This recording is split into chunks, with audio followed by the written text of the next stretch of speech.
Hey, good evening. I'm Courtney West, And I'm Princess Roxy. and welcome to the Playground After Dark. Yes, so this playground is created so that we can talk about all the things that we like to do after dark. Whatever taboo that is, whatever kink that is, whatever extracurricular activity that might be. There is no subject that is too taboo for us to talk about. We're here to So, color with all the crayons and all the lines and figure out which line is what. So, thank you for joining us tonight, and we're going to get into it. So, tonight we're going to go over, Princess Roxy likes to come up with the most of the most of the most. She's just so extra, and I love it. And so, we were talking about it, and we are talking about, the difference between what is a fetish versus what is a taboo. And she asked me, do you know the difference? I'm like, not really. And so, we're going to hit you this week. We're going to really go and dive deep into the fetishes. And then next week, we're going to hit them taboos. So Miss Princess Roxy, ma'am, what is the difference between a fetish and a taboo, boo? So, so the new word they're using now for taboos is kink. So remember back in the day, there was like that HBO Sex After Dark, and it was like all things taboo. Yes, honey. I used to watch it because we didn't have HBO. So when it would come in that different color. So if you would change the channel over, you could watch it. Gray squiggly line. Yes, it was the gray squiggly, but it was a little green. So yes, I would like watch that real sex and all the things. You'd be all little under the blankets, like. So yes, I know it well. So I feel like that's kind of what set me on this path in life because we had HBO.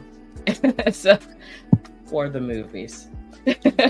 I love it. Like I felt like if you were like really like the dirty people got HBO because it's like it's about the movies, it's really not. You couldn't wait till it turned midnight so you could watch. Like I was obsessed with real sex because I was like, that's what I want, like, because I didn't understand the idea of sex, but I'm like, if this is sex, that's the kind of sex I want. Because I thought it was cool that they had like the black vagina monologues, and then have people like different stuff with leather and stuff. I was like, what is this? But also, if you had Cinemax, y'all were the real. So Cinemax, yes, you had the Cinemax, the Skinemax. Remember, it's the Skinemax. Yeah. But I always thought it was interesting because it's soft porn. So you would see them like, like no one could really like give like head, but they were like, yeah, in the spots. Of just the top of the head. Yes, and then like, and her head was all up in there. I always wondered, were they really hard at that time? Me too. And you never saw like their penises or anything. You would see the woman's head, and you could see her breast, but you could never see and any their other. Always like buried in the lap. So I always found that amusing, and there's usually a blanket with it. So I'm just like, And actually, was it in early 2000s, mid 2000s? They came out with that movie Pirates, which was like a spoof of Pirates of the Caribbean, but it was yes. And they had like, this is when Blockbuster was a thing for all y'all old cats out there.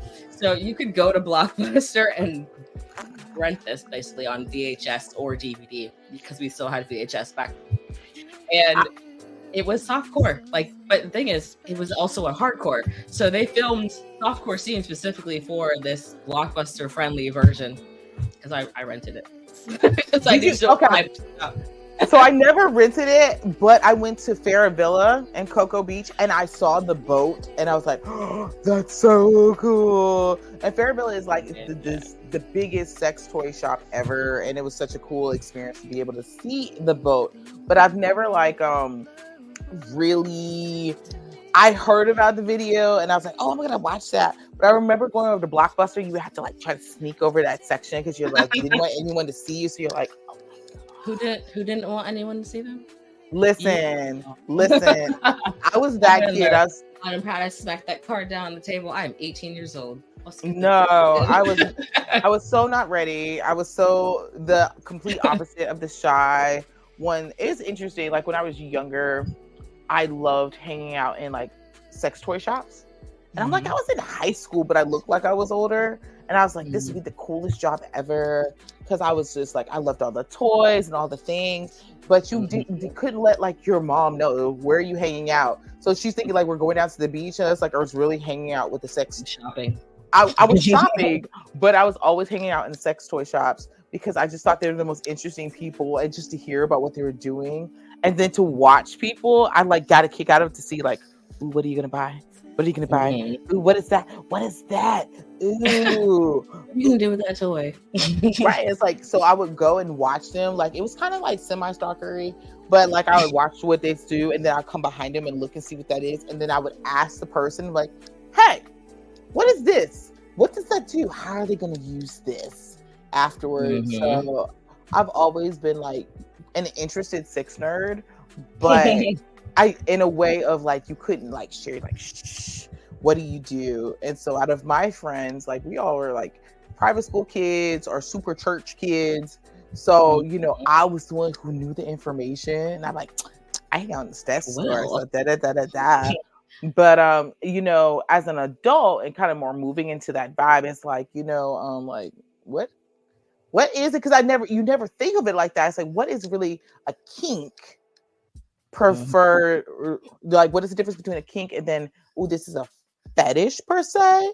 Because I've always thought that they were pretty interchangeable, and I never thought about this is the difference of it, and how it was explained to me as a child or growing up was like they were both just wrong.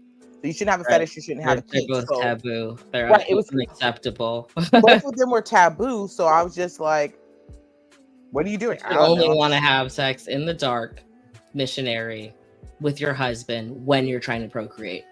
Right, and anything more than that was not acceptable. But then it's like, well, what if I enjoy this for sex, or what if it's like, you know, I thought that, you know, laying there, you know, like you're watching these movies, they're like, ooh, let's make love and be all, yeah. The pornos for women now disgust me.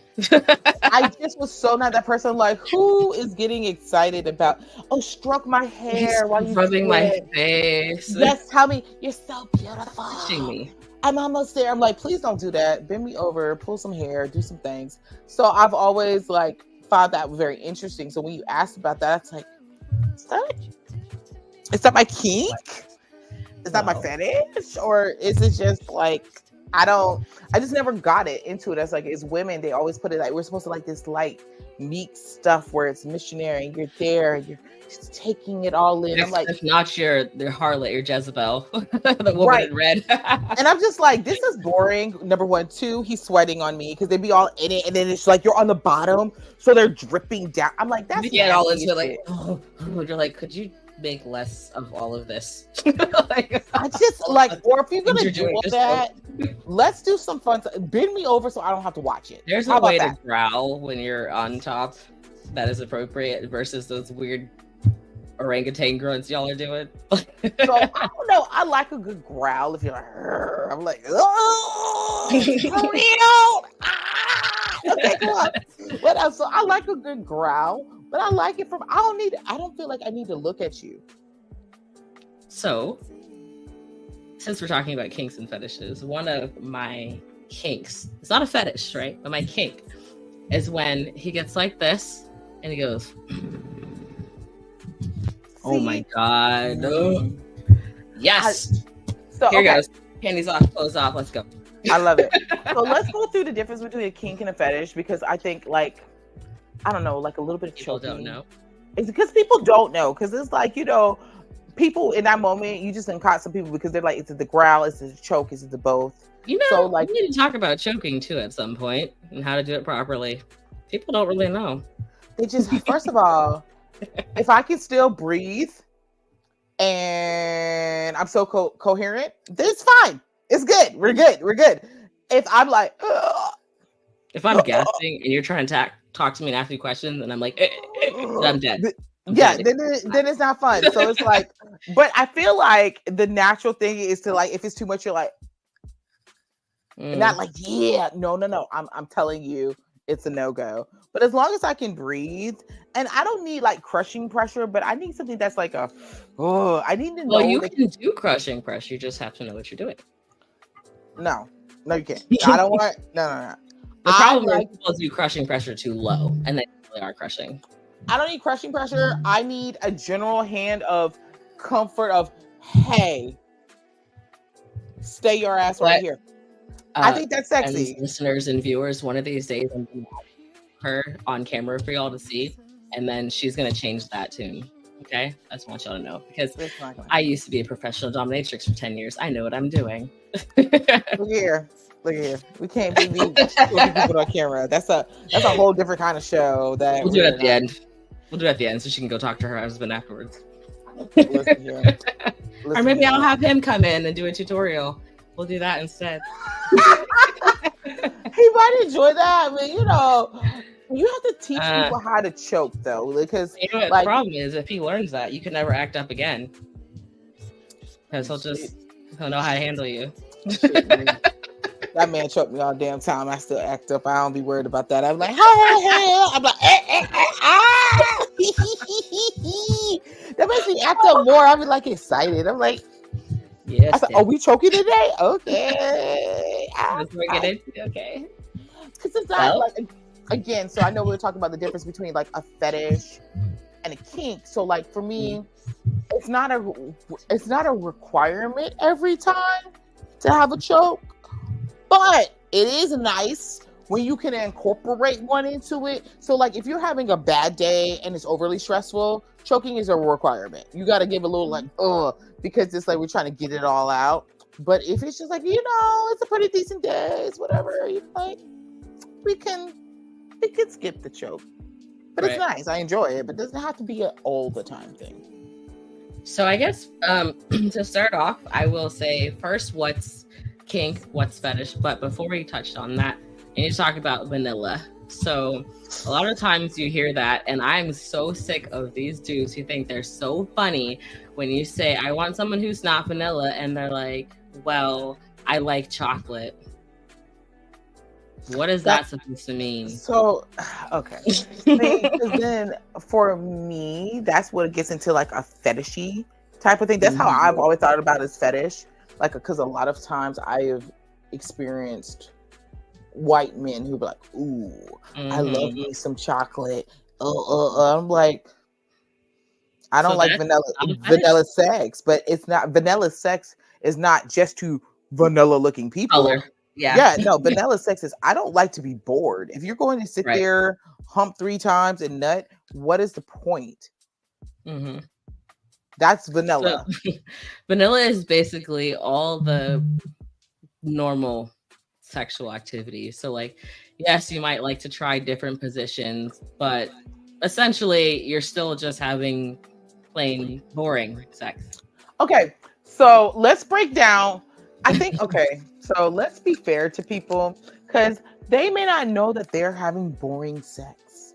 So why don't we break down what is quote unquote? No, because it's not fair, because people be thinking in their life, like, it's boring to me. It might not be boring to you. Right, because we got to break it down for people, because they be like, what do you mean? Like, he cuddles me and holds me close. That's kind of like, that's that boring ass shit. That's boring sex. What you do afterwards. So like, it's usually the stereotypical missionary, the normal bent over to the side. They have like their 3 good, maybe doggy. Right, they're good 3 stroke game things, and then the doggy is not the doggy. It's the like, there's no ass slapping or choking or hair pulling, none of that. And then usually the changes. Right. And the traditional doggy that they're talking about is not, I don't call it the doggy, I call it the chihuahua, because it's like, it's like, that's not I like holding of the hips and the slow humping. Right. It's like, if we're gonna do it, I want the big dog wolf. I want you to bring the pit bull. I need you to see all of this back here that I've been doing hundreds of squats for, and grab it like you own that thing and like go to town. This little like goodbye. I could have done anything else except this right now. Exactly. So it's like, and I feel like when you're talking about vanilla per se, you're talking about something that's a one-sided sex. So that's more of that super masculine, I'm just getting my nut and going about my business. That's like vanilla sex versus like cinnamon spicy sex. Vanilla light, as I call it. So like, if you're mixing it up, you're taking that time to like really your partner's just as into it that you're getting yours as they're getting theirs. So therefore, there's some ass smacking, there's a little choking, there's some hair pulling. There's, for the ones who into getting smacked around a little bit, that's where you're taking it to, like, now we're putting some chili pepper on it. We're putting the drizzle on it. I need you to do some stuff. But it's like, if I gotta just lay there, you done bust a nut and be like, okay, this is for procreation. I'd be like, that's good definition. I feel like vanilla sex is the sex you have for procreation. Like, yes, you're enjoying it, but really, like, the end goal is to get pregnant. But like, vanilla light is like, we are mutually enjoying this act together, whatever that looks like, no holds barred, like, we're doing it. I like that vanilla. But that sounds like that sounds like vanilla on a diet. What do you got, vanilla light? Because you're doing a little bit spicier things. Maybe it's like Madagascar vanilla. Maybe right, because I feel like vanilla light pods in it. So vanilla light to me sounds like something, and no shade to anyone, but that sounds like Catholic sex. Like, we're just here to lay here. That's vanilla. No, vanilla light is like, there's like the blanket in between, like in cults and stuff, you have the little blanket and you're just like, the modesty curtain. Right, we're not touching no bodies. We are just in to win. Imagine.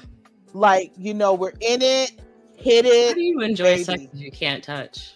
So, but because sex has been in a lot of different, religious contents and everything else, sex is not supposed to be enjoyable. It's for procreation. The Bible says in Leviticus, if you're curious, the letter to the Levites said, a husband and wife should never withhold sex from each other unless for religious purposes. And since, obviously, if you're having sex for husband and wife, it's not just for procreating, it's for enjoying each other so that your mind doesn't stray. So and I think that depends on how you were taught, because a lot of times that same thing has been taken as to force women that you have to have sex with your partner. You don't have a choice. If you don't want your partner to stray, you have to have sex with him no matter what. But there's nothing spoken about enjoying the sex. And so for me, I always think about, being in church, and back in the day, it was like when they talked about sex, there was nothing about enjoyment for a woman for sex. Even when it came to men were allowed to sow their royal oats. Women, you were supposed to be virgin, it was talked about. We just weren't allowed to read those chapters, but it was in Song of Solomon's. That was literally a letter to his partner about how he enjoyed her body and she enjoyed his. However, that being said, again in Leviticus, it says husband and wife. Right. Not us fornicators out here who's doing the things like, not husband gets to force the wife to have sex even when she doesn't want to. It says husband and wife, because people will like to read into things that are not there. But the entire chapter was about mutual gratification so that they both do not stray. Okay? Because you may want to have sex with her, but if you haven't wooed her up here, it's never going to happen down there. And she'll go find someone else who will.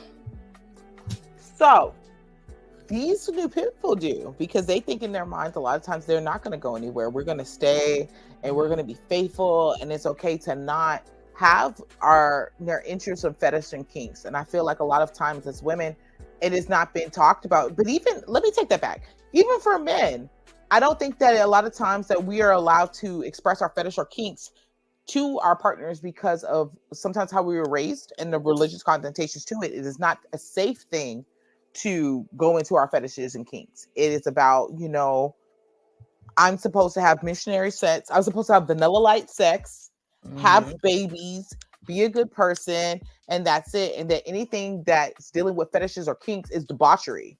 And so, it's about, we're a new generation. We're trying to about last week. That's true. And it's about, what is that? So let's hit into the fetish. So give me the definition of a fetish. So the problem with fetish and kink, where people tend to get confused, is that they use those terms interchangeably. And while there is crossover, they're not interchangeable. Okay. So a fetish is something that you have to have in order to be sexually aroused. Okay. Whether it's mentally sexually aroused, physically, but it's something you have to have. Okay. So, for example, do you have a fetish? Yeah.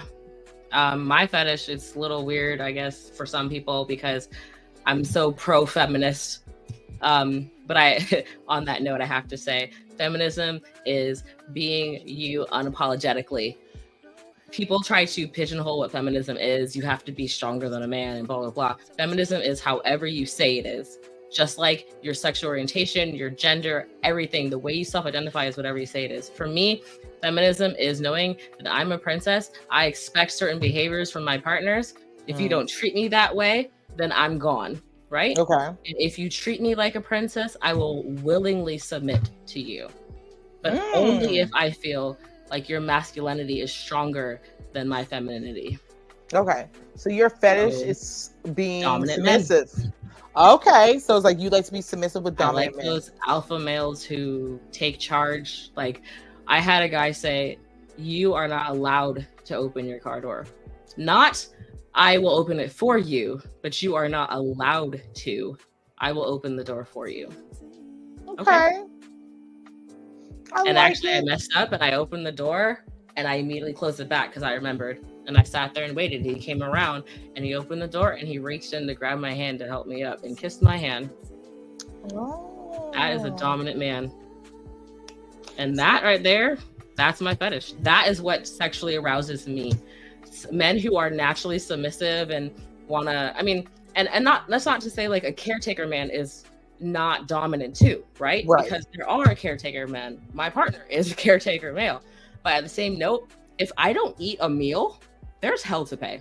Okay? So, and he will let me know that he is very disappointed in me. And that does it for me. Like, I'm gone. Okay? So, that is the fetish. You need to like, girl, you better eat this plate of food. Okay. He said, did you eat today? And I'm like, oh, well, something happened. Why did you not eat? Well, because that's not really an answer. That's an excuse. So you like to be put in I your have place. Nothing to say. Yes. Because I'm bossy. I've been bossy since I was like 3 years old. As soon as I can talk, I was telling you, put that toy over there, not over there. Like, I need someone who I feel is stronger than me to let me feel safe enough to let go of that mantle I have to carry every day, to be that strong, proud Black woman who demands respect when she walks in the room. I want to come home and feel safe. I can see that. I guess I could call that as a fetish of myself. I do like a dominant man because I do have to be alpha. I do have to play that quote unquote strong Black woman every day in my job and in life. And so to be able to come home and be like, oh my God. Yes, daddy. Right. Like, you know, you say. I am a brat too, so I do act up on occasion, but it's all in fun. A little act up I think is normal if you're not acting up a little bit. So like I like a dominant man, but at the same time, you're not gonna just tell me what to do. I kind of like to work for it. So it's like that punish reward thing. It's kind of nice. I'm like, you know.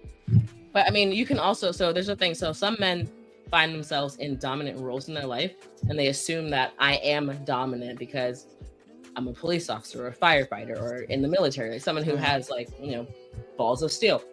However, it doesn't necessarily mean that you're a dominant man, because how you carry yourself at work versus how you carry yourself at home are two different things. I cannot tell you how many doctors, police officers, lawyers, general contractors paid me to abuse them outside of work. Well, you know what? That kind of makes sense, because when you have all the stresses of the world always on you, you're always having to be alpha. It's nice to give power to give to someone else. You can submit to someone else and allow them to run you. And I can see the allure of that. So, you know, okay. I can give you that piece. Okay. So, you know, when we're getting into the fetishes of the fetishes, I know that you said that you had an A to Z of the fetish. Okay. So these are more so, instead of fetishes exactly, because we did talk about what you need to have to sexually arouse you. So these technically are fetishes, but they are also what you would consider a sexual orientation, right? Because those do tie in to your fetish. If you say, I am pansexual, which we'll get into that, but that means that you are attracted sexually to all genders, all gender identities. Doesn't mean it has to be a man identifying or female identifying person. They could be non-binary. They could be intersex. They could be trans. It doesn't matter. If you're pansexual, you like the person, not the package, right? Okay. So that's the difference between bisexual, because bisexual is like, I like a man and I like women, versus pansexual is like, I like them all. Right. And there are, I mean, pansexual and bisexual have been used interchangeably, because there are some people who identify as bisexual who are okay with trans partners. Okay. But then there are others who are not. So I prefer to use the term pansexual. While I have never had a trans partner, I am open to having one. I'm not against it at all. Okay. Yeah. So with that being said, let's go over to my little, because I'm a nerd. I love notes. I take notes all the time. So the first one, Notes 101. Oh, I love it. I love it. So actually, this list is from the Kinctionary on FetLife. I love FetLife. I'm on there. Good luck finding me. It's not that hard though. So let me know before you get into the king. What is FetLife? FetLife is a community. It's like social media for people who are outside the norm. It says a kink community, but honestly, like, there's a bunch of swingers on there. There's a lot of content creators on there, which that's a little annoying, but you know, they need sex too. But it's really just to mingle, essentially mingle online. Their guidelines for posting are a lot more relaxed than Facebook. You're not going to get flagged for having genitals or whatever. Now they do try to have you tone down, like if there's actual blood or anything in your photos, but outside of that, do you? So it sounds like a sex Facebook. Like a sexual Instagram, like the pictures and the things. Okay, cool. Mm-hmm. And you can add friends on here. There's clubs, groups, or whatever. There's events if someone's hosting a local event. You can also explore other kinks and fetishes on here. So like, there's a thing on here if you want to. But the Kinctionary, it's almost like a Wikipedia too, because the Kinctionary is updated by actual people who live like this. So. See, thank you for that, because you know, sometimes when you're trying to do and figure out your kinks and fetishes, or even what you like, where's a safe space that you can actually, you know, explore what that looks like by yourself or with your partner. So knowing that there's a whole, you know, Instagram, Facebook like scenario, because you know, Facebook is comfortable to be able to say a lot of things, but now that you know that there's one that's, you know, more sexually charged, that is okay. Far less censoring than Facebook. Facebook will censor you for using the word white. It's ridiculous. But this will let you do whatever you want within reason. And there is a large community of Black people on FetLife, and all different fetishes and kinks are on here. And the communities, there are like Black-centered communities on here too. And they are not one who is like, hey, you know, we are not going to allow you to discriminate. They're like, if you want to have a quote unquote safe space for yourself on here, do it. It's in their terms and conditions. Like, you all agree to it. So, that's so awesome. And all the staff members they also have real profiles. They are real people on this website too. See, that's so good to know. So that now you know. So for our viewers, if you're looking for that life, that FetLife is real.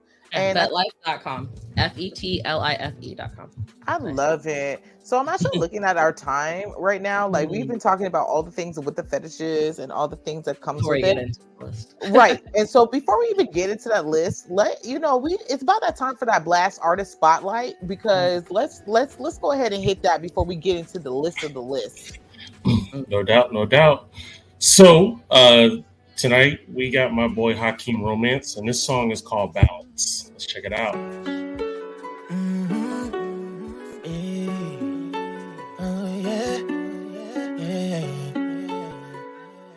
SOE.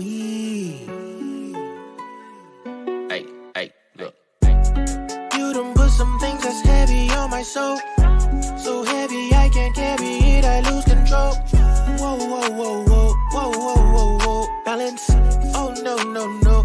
no, I'm back at it. I'm about to pull a big flex out. City boy chillin' with my chest out.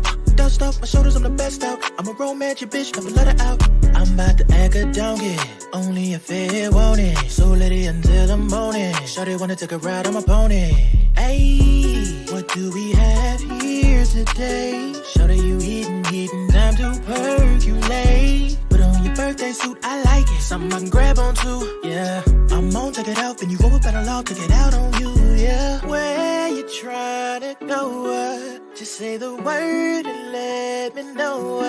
I show you things that you never seen before. Just don't cross that line, I'll leave you behind disrespectfully. You done put some things that's heavy on my soul. So heavy I can't carry it, I lose control. Whoa, whoa, whoa, whoa, whoa, whoa, whoa, whoa. Balance, oh no, oh no, I'm back at it. Fresh, particular day. Fucking with a real who well.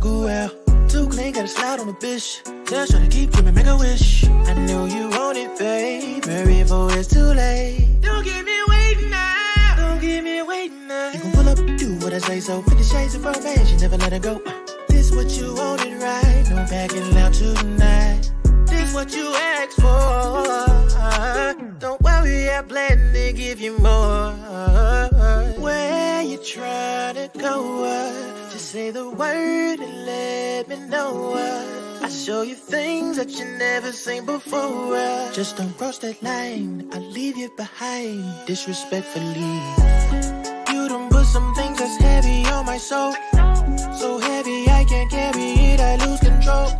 Whoa, whoa, whoa, whoa, whoa, whoa, whoa, whoa. Balance, oh no, oh no, I'm back at it.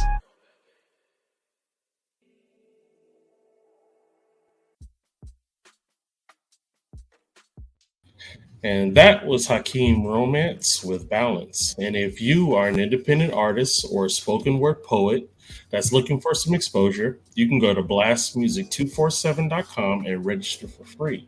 But also, Blast is looking for the fans. So if you are fans of great music, you can also go to blastmusic247.com, register as a fan, and have access to hundreds and hundreds of music. Blast is changing the industry one artist at a time. And before I go into the guest company that sponsors the show, Courtney, I wanted to ask you, did you go to the food in Orlando? I did. It was one of my first experiences of like going outside of the sex shops in my area. And when I tell you, that was my favorite place to be. Like, anytime I go to Cocoa Beach, I would put it around, bitch, I gotta go to Fairvilla. Because between the costumes, the comics, the toys, all of it, it's like back in the day, Toys R Us on steroids for adults. So I would get like the happy dance. It'd be like, we pulled up. So I haven't been to Fairvilla in 15 years. So I'm overdue. I was talking to my partner about it, like, yo, I need to take you to Cocoa Beach. He's like, why? Because Fairvilla's there. He's like, for what is that? I said, it will change your life.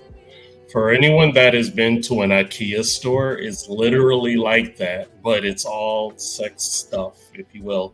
And the time me and Dimples went, we went during Halloween. So they had all the outfits out. It was so dope. So dope. So definitely need to check them out. However, if ever you happen to need some play stuff, you can get your love on by going to the lovefetish.shop, and that's LOVEFETYSH.shop to get you some great stuff. And being a Playground exclusive discount, if you put in pad 15, you get 15% off your entire order. All right, so I'm gonna leave this here while the show is going. You ladies keep doing your thing. See you later. Thank you. So, getting into it, sexual orientations, right? We talked about pansexual and versus bisexual. And I honestly, bi does mean two. I really don't feel like terms are that interchangeable, but people do use them interchangeably because if you are saying trans man or woman, they're still a man or a woman. So, this one, no judgment. I just say this right now. No judgment. I just personally, because of who I am, I don't understand this one. Okay. We're just gonna start at the top of the A's. So asexual. Yeah. No judgment again, but also be called ace, but okay. So it usually refers to a person who experiences low or no sexual attraction towards others. Other types of attraction can be experienced, such as sensual, aesthetic, physical, or romantic. what? So you're not sexually attracted to anyone, but you can feel Romantically, you could, okay, so I found this Christian couple a long time ago. It's like they're in the news or whatever at one point, but they were saving themselves to marriage.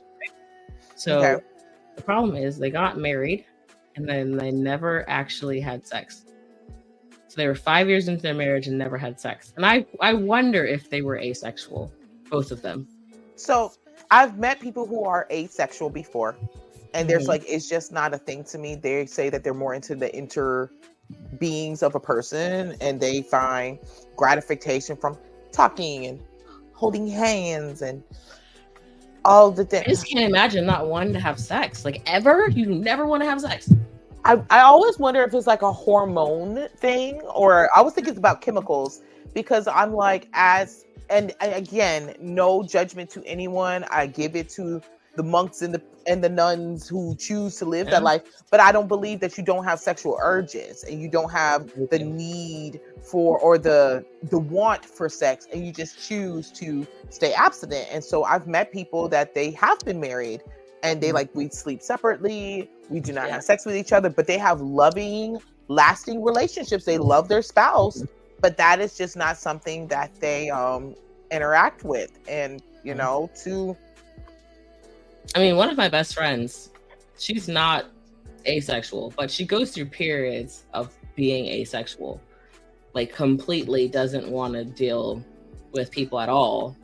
But for how long? Okay, Years. but okay, let's be real. How's the longest you can go without sex? Like, as an asexual person, 5 years deep. I'm sorry. You mean I'm like you never years? Like, you don't want any, like, and then she doesn't have like friendships. So I'm like, so you don't want to have like any.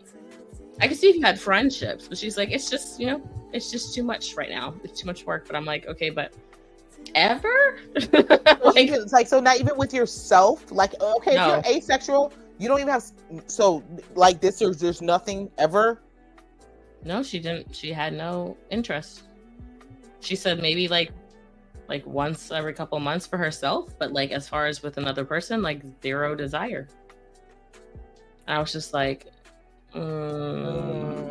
I've made it 4 months and I thought I was gonna go crazy. Like, I was peeling the paint off the walls. She said 4 months. I'm like, 4 hours. Listen, I did. I was like, I was going through a transition and going through my divorce, whatever. So I was just like, I focus on me. And I realized I'm an angry person without sex. Like, if I'm not getting laid and getting the back broke on a regular, I am not someone. I be feeling bad. I'm beefing on bacon on breakfast. What's wrong with you? What's wrong with you? My patience is like nil. Yeah, no. Like, so to the people, I hope you have like monk-like personality and you can hold it down. Give you all the. But I also commend that you know that about yourself. Yeah. It's too often we try to fit into what we think society wants for us, and like, you don't. You you don't fit into it, and you don't make apologies for it, and good for you. You know what? Now that I think about it, I was actually in a relationship with someone who I really think was asexual because they did not enjoy sex at all, and they prefer not to. And I asked him, "What's the longest you've gone without being sexually active?" And he said 8 years. So I was like, "What? Like, that's almost a decade. Like, you really like nothing." It's like, it just really doesn't. Like, it's nice when it's there, but it's not a big deal. I can just go with or without it. And I'm like, yeah. I was just like, that's enough for me. Okay. But I think like that's really important to have those conversations, because if you're a hypersexual person with an asexual person, because that could cause problems. You could think it's you or whatever, but if you have the communication to say like, I'm just really not feeling it right now, it doesn't mean they care about you any less. They're just sexually, they don't express their feelings via sex. So if you're in those one conversation, if you're in that type of relationship, so am I allowed to get sexual gratification from somebody else because you are asexual? That. And I do know of a couple who the husband is trans, so the husband is asexual, but the other partner is not. So the other partner does seek sex with other people, but they do still desire sex with their asexual husband. They just, it's whenever it happens, they take the opportunity. Okay.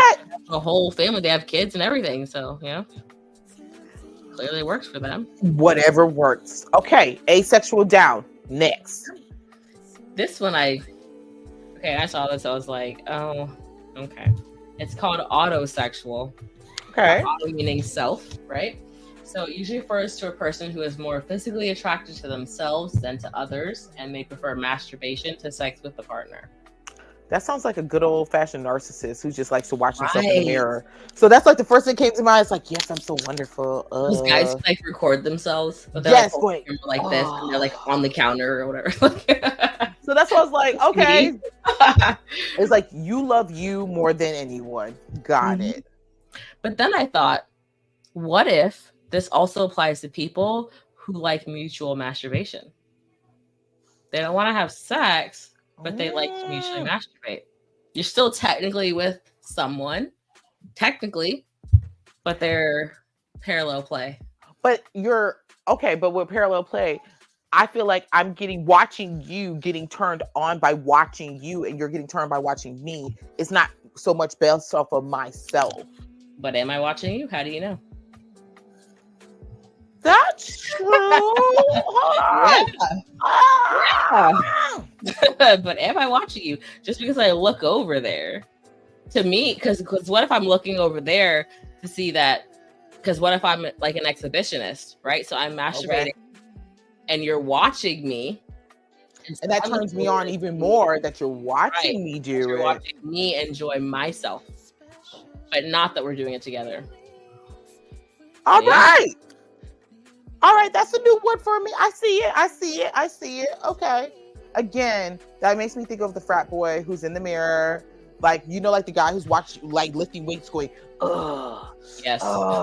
Same thing. Same concept. Those bros at the gym every now and again. Yes. Just like, you can do that at home.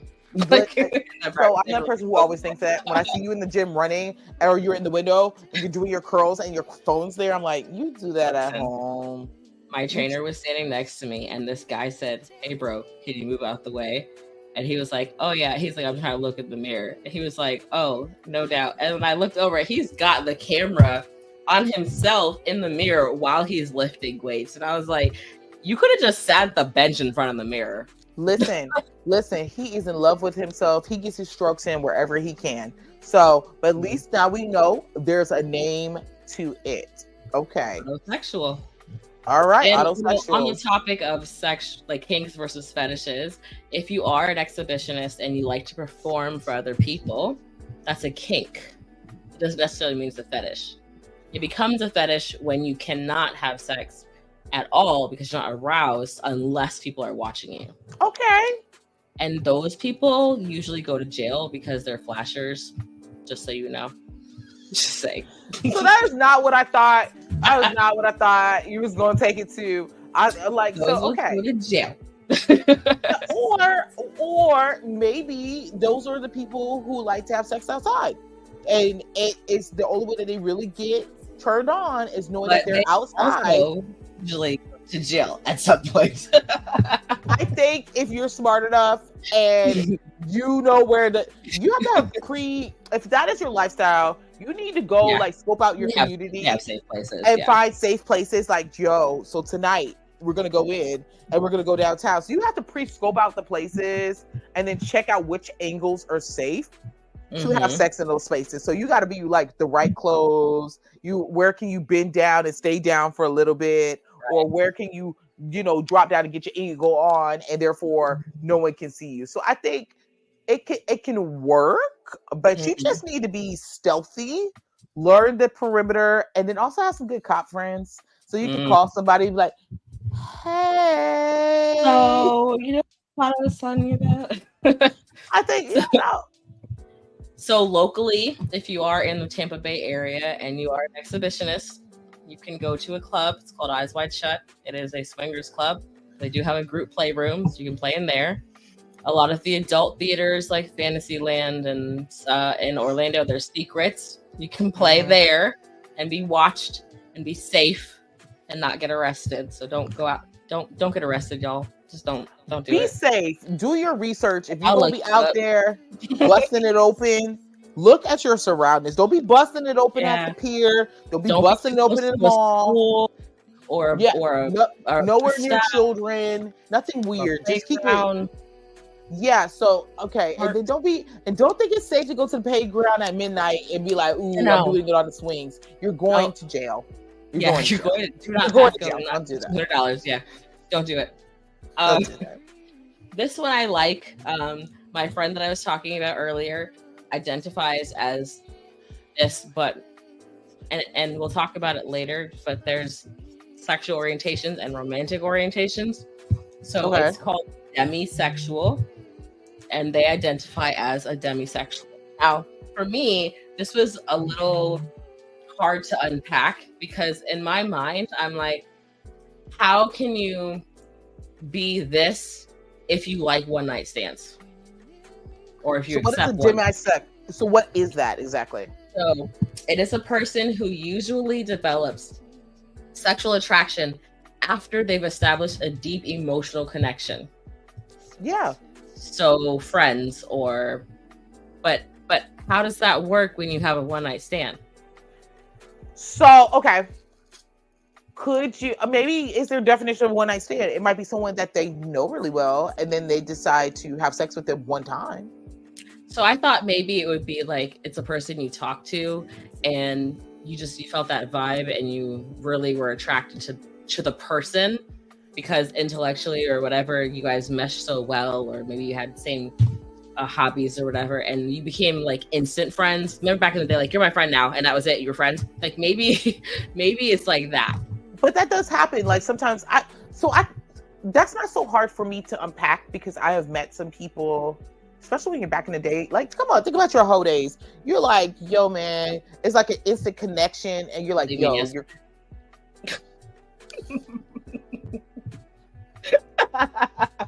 We're gonna make yours sound a little more professional. We're gonna say your whore days, and so instead of your hoe days was like, okay, cool. It's an HEAUX, by the way. That's the preferred term because we're fancy over here. We're high class hoes.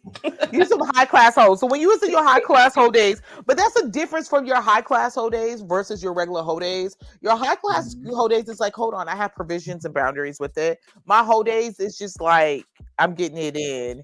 And it don't really matter. I'm just trying to figure it out. And sometimes it's like, what did you say? You like this too? Oh my God, you like that music? Let me see your print. Oh my God, your print is everything. I'm instantly attracted. Let's have sex. So for me, I can see that because it's like, ooh, there's an instant attraction, there's a connection, and then you got the honkatonk.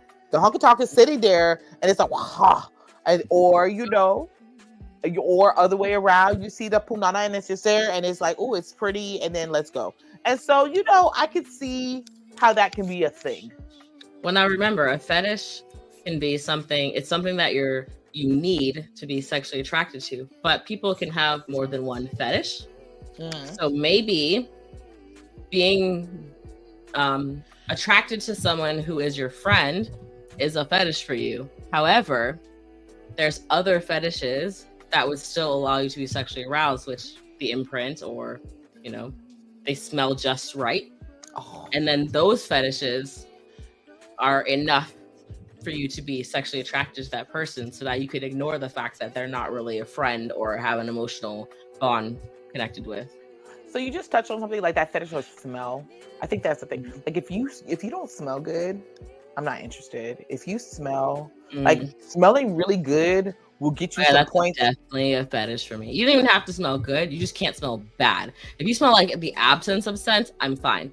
But if you smell really good, I'm great. But if you smell bad, it's over. I'm done. So there's something about a smell. Like, I am definitely a smell person. I be feeling for my partner because I buy him all these colognes, and I explained to him, I said, these are really not for you, they're for me.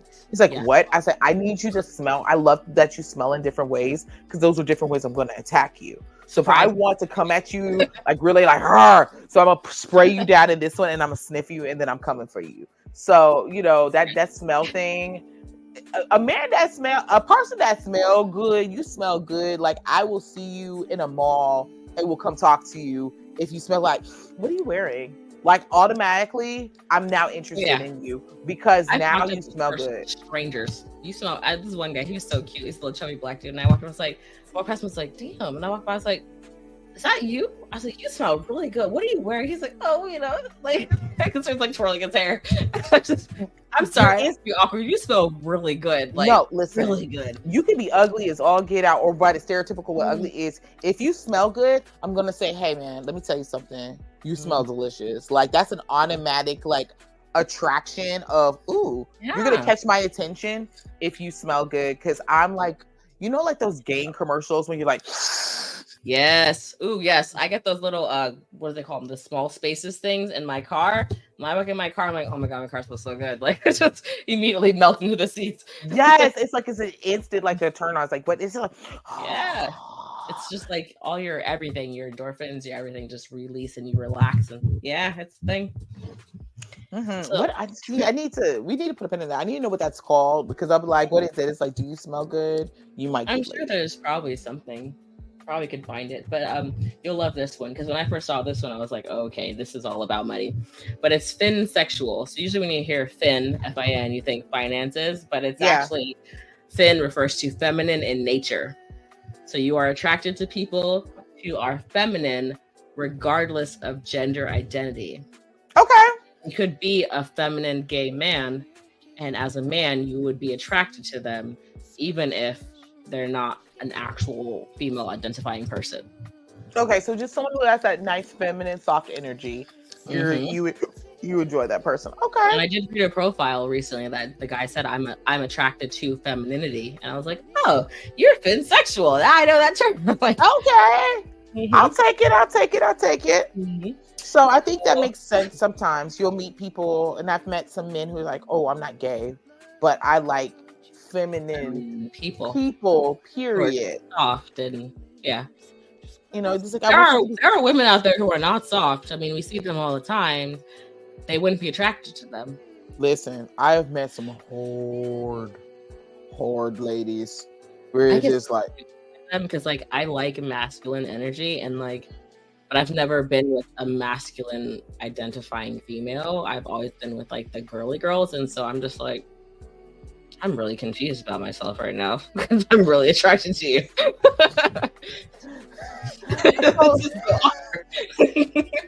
So when I think about that, like on the flip of it, it's like when you see a really masculine presenting female who may be very beautiful, but has that very masculine stuff. So you kind of crack your head to the side. You're like, saw one on Snapchat recently. I'm very confused. There's a lot of things going on because when I'm looking at you, I see this, but then I see this, and then I'm very confused, and I don't know how to process. I guess it's some TikTok videos and thirst trap TikToks. That's where they get me. Stop it. See, first of all, that TikTok's the devil. You be watching that stuff, you be like, TikTok is filthy, y'all. I would never watch TikTok in front of my kids or my mom ever. It is filthy. Before you pay, what's gonna come on. It's gonna be someone talking nasty to me on Book Talk. Absolutely, and it could be anything, or like I have a thing for like food porn. I love anything to deal with cooking and stuff. So I was one thing is like this dude who smacks the I know him very well. You know what I'm talking about? He be in there molding it. And his donut daddy, by the way. Yes, like he's smacking the dough and kissing it and then fondling it. And I'm like, and licks it. I'm like, when my kids walked in the room, I was like, yo, you can't watch this. Like, what you watching, mommy? Food videos? I'm like, no, this is adult stuff. This is like porn food. You can't watch this. He'll take the donut, he'll swirl it and or like when they're opening up the bread and making it bigger, and I'm just like, I'm like, I'm not old enough for this. I'm not. First of all, that's like the dirtiest donut of your life. You be like, I don't know if I should eat that. Like, and then he takes a bite at the end. And I'm like, why did you make that bite so sexual? Like, then you want to bite behind him, but then if you do, you may have an orgasm. So it's like, this is not like. You know that stuff tastes real good. So, but no, I want it to be nasty because all that love you done put into it, I feel like that's a raunchy ass donut. Like it comes with cream filling. I don't want it. I don't want it. I don't want it. I don't trust it. I don't trust it. Said no to the cream filling. No, listen. I don't want you to watch you do all that. You do all that to that eclair. I don't know what it's filled with. I'm good. This just, it's too much. It's too much. Matter. It does. No, it does. I want to know if I'm getting Boston cream or Christian's Boston cream. All right. You're getting Boston cream.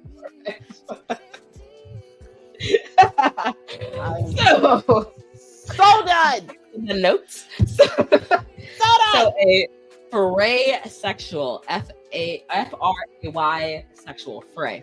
Okay. It's considered a form of gray sexual, and it is the opposite of demisexual. Since demi, you have to be friends or have an emotional connection before you're sexually attracted to them. A fray sexual has little or no attraction with people once they become deeply connected to them, especially if they become emotionally closer and or stable. I understand the gray. I do. 100%. I might have some of that gray in there back in the day. You were real great until you started to like get comfortable, and now not so much. Don't do me. I can say I was definitely a gray person when I was single because I was not for that lovey-dovey stuff. Oh my God, I think you're great. We should go out together. I was instantly like, go for me, fam. I was like, I have to block you now. You have feelings and emotions, and like as soon as you're like, why don't you want to be my girlfriend? Oh my God, you just ruined it. I don't want to. Yeah. Because all that emotional stuff, that's a lot of work and baggage. I'm coming for a mission. Thank you, satisfy. I need to go home. I don't want to hang out with you. You can't stay the night. Go home. Yeah, I don't want to make breakfast. I don't want you to make me get lunch. Like, let's go out on a date. For why? I don't want to be seen with you. I like a guy like that. Listen, we met at a stoplight of all places, and then I called him when I would get off work. I work 3 to 11. We know what time I'm coming home, like midnight, 1 o'clock. You know what I'm calling you over for. I need to go to sleep, obviously. He said, why don't we ever go anywhere? Well, great. Now you done messed it up. And now we can't talk anymore. Right. Because there's sometimes that, and I think that men think it's like a sexist type of thing. Like they are the only ones who are like that. No, a lot of women are like, I literally just needed to go to sleep. Right. It's like, and I think sometimes that comes with like, and not to pigeonhole it, but I could speak for like myself as a boss woman who can make their own stuff, do their own things. I don't feel the necessity at the time to get into all that emotional lovey-dovey stuff because one, I don't have that emotional capacity for you, nor do I feel like I need to. I didn't have time. Right, I really don't. Like I was like, especially back then, I was a single mom. I'm a business owner. I'm a nurse. I'm doing my community work. I don't want to bring you anywhere. I don't want you to say that you have claim on me. I'm here to work, and I'm just here to get some stress out. Like you're just a stress reliever. But as soon as they're talking about that, ooh, I love you. No, I'm done. That's fine. Oh, I was like, oh, I want you to be my old lady. You're old what? Oh, I was instantly. You used to laugh at me. You say, what happened to so and so? Oh, he got attached. It was too much. Yep. And he'll be like, but you really liked him. I did. And then he talked. And then it was done. So you ruined it. So you opened your mouth. So we have more, but we're on H's, by the way. We've almost got, it's an A to Z list. So I love it. Touch on the rest of them the next time you see us. Give me one more. Give me one more to fill it out, and then we'll close it out. Give me something good. Okay. So before I give you this last one, I wanted to let everybody remember that we also have a Reddit, so you can hop on there if you want to ask anonymous questions. Reddit is r/Playground After Dark. Go on there, pop on our community, join us, and ask questions. This last one you'll probably see on any website that is dealing with multiple partners, aka swinger sites. It is hetero flexible. So you might possibly be only hetero in your normal life, but you might dibble dabble every now and again. You might be okay if you're a man with getting oral from another man, or even providing oral from the man, but you stop at actual penetration. Or for a woman, you might be okay with everything above the waist and nothing below. Or you might be okay with a girl touching you below the waist, but you don't reciprocate, but you are flexible. So I was just looking at my hetero self and I was like, well, my legs is pretty flexible. I can move them around, but that's about as flexible as it gets. But would you be okay with another girl joining you? I mean, you wouldn't obviously go out of your way to seek that person, but who knows? Maybe that person does it for you and then you risk it for a biscuit, so to speak. Not risk it for a biscuit. Well, first of all, I'm gluten and dairy free, so that would have to be some kind of biscuit for me to bite it, honey. So you know, I love to bake for people's allergies. So I'm so done. I'm done. That's like there might be the right biscuit out there. I find you a biscuit. You never know. You never know. You know. I think a lot of people are just like they're afraid of their own kinks and whatever else makes them feel good. And I think that be open about what makes you feel comfortable and what not. You know, with that one, I don't know. Like I don't know how I would feel if I was dealing with a man who was comfortable with that. I think it might throw me off because I'm like, whoa. So I think it was more of a conversation that is had. I've never been in that situation before. We're going to start with this one, by the way, because we have more to talk about this. Yes, we're going to come back to this. And I so love that we were able to get into the kink. I love it. And we're getting into the fetish of, and we're going to continue the same conversation next week. We're going to go in, we're going to finish up with this one and then dive in even deeper. So I'm super excited about all these good things. And, you know, until next week, I'm Courtney and Princess Rossi. It is always a pleasure as always. You know, you always come in here and bringing in the good biscuit. Yes, I love it. And we will see you next time at the Playground After Dark. All right, you guys have a great weekend. Have fun. Be pleasuring yourselves and go get you some toys. Y'all take care.